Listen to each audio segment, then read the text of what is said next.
something called the triple X model. And so the triple X model allows me to catch not the entire move, but it allows me to catch a piece of this move, right? So Tuesday, the 7th of October was a very, very large sell-off. But I'm going to explain to you why it was easy to catch and why it was predictable. Okay, so if we start here just by looking at Tuesday, the 7th of October, right? I'm just going to draw things back to just before the market opened, right? So this is about 9:30 or 9:25 Eastern. Now, when we come to the markets, we want to look for three things, right? I have a triple X model, which I use every single time. So I want to know where I'm trading from. That's the first thing I'm looking for. So in terms of my key level, I'm looking for a 15-minute fair value gap, right? It's that simple. All you're looking for is a 15-minute fair value gap, right? So for those who've been trading longer than a year, you'll know that this is the fair value gap, right? So that is the FVG I'm looking for. Now, when we look at the markets properly, right, when we understand how to use fair value gaps with accuracy, you're not going to take the actual fair value gap and drag it over like this. You are going to use a candle before the fair value gap, and you are going to use it as a key level. So what makes a key level? The first step is a 15-minute fair value gap, right? Used in this way.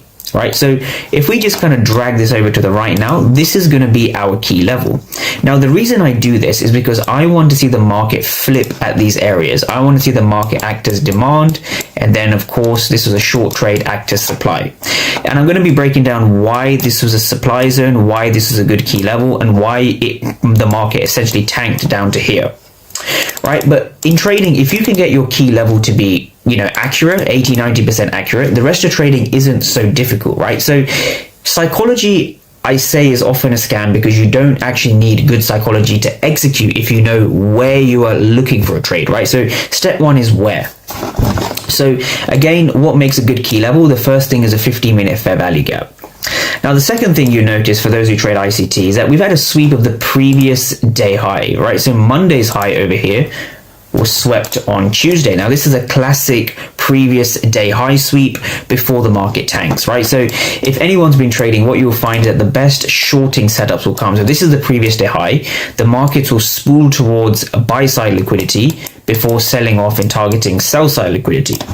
So this is something we can translate directly into the markets. And the way we do that is by simply using previous day highs and lows. Very easy.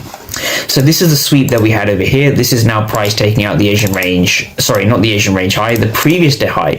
Now, the other thing I want traders to understand is how to use the Asian range to your advantage, right? So using the Asian range is one of my favorite things, right? So what I call this is a two-phase manipulation. So once price creates an Asian range, like here, price will